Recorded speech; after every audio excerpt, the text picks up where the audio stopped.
Game collections are God's gift to the world.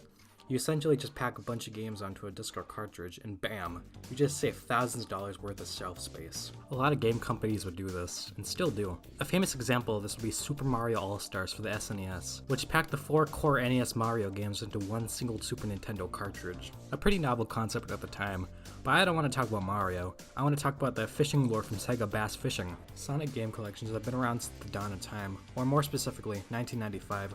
With the release of the creatively titled game, Sonic Classics. Sonic Classics, also known as Sonic Compilation in Europe, contains 3 games, Sonic 1, Sonic 2, and Dr. Robotnik's Mean Bean Machine. A pretty basic collection, and no extra bonuses, but the games play pretty spot on. Interestingly, the game would not be released in Japan, and it would take 2 years until the game would be released in the US in 1997, making it the last Sonic game on the Genesis. By that time, it had been 3 years since the release of Sonic and Knuckles, and the Saturn would have already been out, with the Dreamcast coming out soon after. Even Sonic Jam would have already been out by then. Speaking of Sonic Jam released on the Sega Saturn on June 20th in Japan and August 22nd in the US. Sonic Jam includes the 4 core Genesis Sonic games, also including Sonic 3 and Knuckles. For the game, Sega had to remake the games from the ground up for the Saturn hardware, and to their credit, it's spot on. They even included time attack in different difficulty modes for the games. So if you're a little baby boy out there who thinks the games are too hard, this is the collection for you. What makes this collection stand out from the rest is the addition of Sonic World, a fully 3D area which uses an early prototype of Sonic Adventure's game engine. Sonic World included different buildings which would house different videos, commercials, and images of Sonic-related history, like character portfolios, soundtracks, and even a trailer for the Sonic OVA, which would make it the first time the West would learn about the OVA. Sonic World would also include a mission mode, where you would complete various tasks in the 3D area, like collecting rings or going to the Thing. From what it seems, the game does play similar to Sonic Adventure in a way. Sonic Jam definitely holds up as one of the best ways to play the Genesis Sonic games. You wanna know what doesn't, however? Sonic Jam. In 1998, a version of Sonic Jam was released for the short-lived Tiger Game.com. The Game.com was a cartridge-based handheld system by Tiger Electronics, probably best known for their infamous Tiger LCD games. The Game.com would be discontinued only after 2 years due to poor sales, and also due to the fact the thing runs on band-aids. Anyway, let's focus on Sonic Jam for now. Sonic Jam for the Game.com is definitely one of the worst ways to experience these games. Despite literally being titled Sonic Jam, it barely shows any relation to Sonic Jam at all. For starters, Sonic 1 just isn't included in the game at all, and they aren't even the full games. It's basically just a collection of levels based off of Sonic 2, 3, and Knuckles. And the funniest part of all, the box art uses Sonic R artwork, not Sonic Jam's artwork. Hopefully someone got fired for that blunder. Okay, I think it's time we take a look at an actual quality collection. After Sega discontinued the Dreamcast, it went third party. Ports of Sonic Adventure 1 and 2 for the GameCube would be released, also known as Sonic Adventure DX Director's Cut and Sonic Adventure 2 Battle. These 2 games would actually be bundled together as Sonic Adventure 2-pack, but I'm not here to talk about that. To establish Sonic's presence on the GameCube, Sega would release a collection of the 4 core Sonic Genesis games, along with some other Genesis Sonic games, known as Sonic Mega Collection. Sonic Mega Collection was released in November of 2002 in the US, and December of 2002 in Japan. Sonic Mega Collection is definitely one of the most famous Sonic game collections, not only serving as a way for Nintendo fans to experience Sonic's origins, but for the sheer quality of the collection. Alongside Sonic's 1, 2, 3, and Knuckles, the collection will also feature games such as Sonic 3D Blast, Sonic Spinball, and even Dr. Robotnik's Mean Bean Machine. The collection will also feature some unlockable games too, like the Blue Spheres mode from Sonic and Knuckles, or Knuckles and Sonic 2. You could even unlock other Genesis titles like Flicky and Rystar. And on top of all of this, it even includes tons of extras. Similar to Sonic Jam's museum areas, the game includes tons of illustrations, character portfolios, videos, and even an exclusive History of Sonic video, which basically just shows you all the other Sonic games that would be released before the collection came out. The game would even include a bunch of the Archie Sonic comic covers, along with some of the comics themselves. Sonic Mega Collection definitely serves as one of the best ways to play the Genesis Sonic games, selling extremely well and all around being a great game. Mega Collection would only be released on GameCube, but an updated version of the game would release on PS2, Xbox, and PC in 2004, known as Sonic Mega Collection Plus. Mega Collection Plus also adds 2 new Genesis games, The Ooze and Comic Zone, and 6 Game Gear games, Sonic 1, Sonic Labyrinth, Sonic Drift, Sonic Chaos, Sonic Blast, and the Game Gear version of Mean Bean Machine. Mega Collection Plus would also change the menu interface from the original GameCube version, I personally prefer the look of the original menu though. Interestingly, even though Mega Collection featured Sonic CD's opening animation, Sonic CD was seemingly absent from both games. Why would they do this? So they could release Sonic CD in a totally different collection which includes other Sonic games. SONICGEMS collection released in August 2005 for GameCube, and a PS2 version will also release in August 2005, but only in Japan and Europe, curiously. Gems collection only included 3 main games, Sonic CD, Sonic the Fighters, and Sonic R, along with some other Game Gear games. A pretty decent lineup for sure, but considering the game is focused on collecting more obscure Sonic games, it feels like a massive missed opportunity. It even seemed like more games were meant to be added, like Knuckles Chaotix, Sonic Eraser, and even Sega Sonic the Hedgehog, but the whole collection seems like it was just a reason to re-release Sonic CD on the GameCube. To compensate for the lack of games, Gems collection features a demo mode. The demo mode includes different 5-minute time trials of each of the games featured in Mega Collection. The demos would take you to the final stages of each game, but if you beat them in under 5 minutes, it's possible to play even more of the games. There's even some cheat device codes that freeze the 5-minute timer and allow you to play the entirety of that game, basically making it the definitive Sonic game collection in GameCube. But Gems collection by itself, it's a pretty decent collection. It just feels like it could have been so much more. Moving on to more traditional Sonic collections. In 2010, Sonic Classics Collection was released on the Nintendo DS. Sonic Classics Collection would include Sonics 1, 2, 3, and Knuckles, making it more in line with collections such as Mega Collection or Sonic Jam. In fact, the game's title screen music used a remix version of the Sonic World theme. There's nothing really crazy to the collection itself, other than the collection using a modified version of the Genesis DS emulator by Stefan Dittrich, who was actually hired by Sega as the lead developer for the game.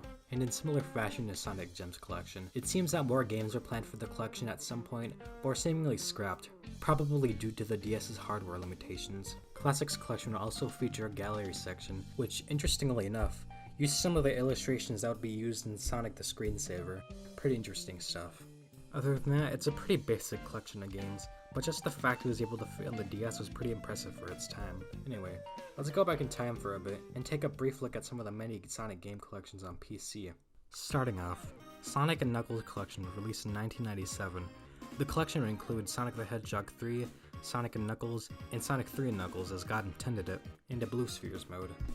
Again, there's nothing really amazing about this collection, it's literally just Sonic 3 and Knuckles for the PC, but one of the things that makes this version of the game so infamous is the use of MIDI versions of each song in the game, and the fact that Carnival Night, Ice Cap, Launch Base, and Knuckles' theme would get replaced by totally new compositions. In recent years, the reason why these songs got replaced are fairly well known now, with Michael Jackson being confirmed to be a contributor to the soundtrack. It's a whole nother kind of beans to get in right now though. The other interesting part is that the songs that got replaced in the game were actually using their original prototype tracks, as seen in the Sonic 3 beta that would be dumped back in 2019, but in MIDI format. The prototype songs would actually go on to be reused in Sonic Origins, but we'll get to that later. A program called Sonic the Screensaver would also be included with the Sonic and Knuckles collection. It basically just included wallpapers, icons, and music from the Genesis games. Nothing really much there. When talking about the Sonic and Knuckles collection, how could I not use this as an opportunity to talk about the infamous Sonic and Garfield pack? The Sonic and Garfield pack was released in 1999. It would include the entirety of the Sonic and Knuckles collection, along with the PC version of the game Garfield Caught in the Act. I think the greatest part about the thing is the cover art, with Sonic and Garfield standing next to each other, arms crossed. What's even funnier is how much cooler Garfield looks here than Sonic, with his legs crossed also. What a strange yet beautiful cover for a game collection. Besides the Sonic and Garfield pack, the Sonic and Knuckles collection would also see another re-release on the PC, in the form of a Sonic Action Pack. The Sonic Action Pack would release on the PC in the year 2000, and would include the Sonic and Knuckles collection, the port of Sonic CD, and the PC port of Sonic R.